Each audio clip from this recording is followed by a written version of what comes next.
Este video le mostrará cómo crear proveedores en Basta Online y cómo hacerlos disponibles en tiendas seleccionadas usando el mantenimiento de proveedores corporativos. La ventana Mantenimiento de proveedores almacenará la información de contacto y compras de la empresa de los proveedores.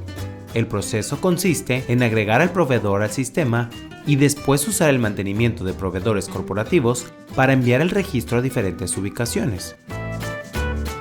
Haga clic en el menú de mantenimiento. Seleccione proveedores del encabezado Compras. Para crear un nuevo proveedor, haga clic en Agregar.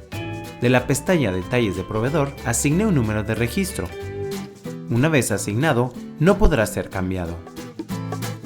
Ingrese la información del proveedor en los campos. Número y nombre de proveedor son campos obligatorios.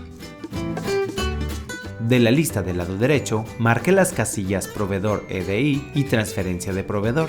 Después, seleccione la pestaña Información de orden de compra. Asegúrese que las casillas de Proveedor Comprador y Permitir pedidos pendientes estén seleccionadas. Y dé clic en Guardar. Para actualizar el mantenimiento de proveedores corporativos, clique en la pestaña Mantenimiento de proveedores corporativos del encabezado Tiendas del menú Mantenimiento.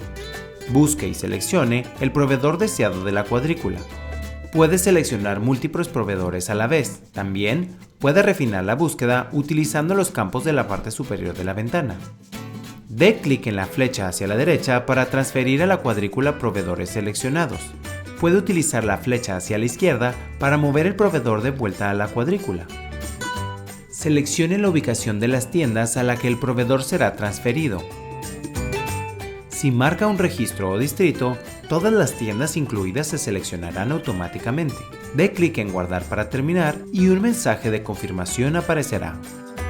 Si requiere asistencia adicional, contacte al equipo de soporte técnico de Basta Online. Gracias por vernos.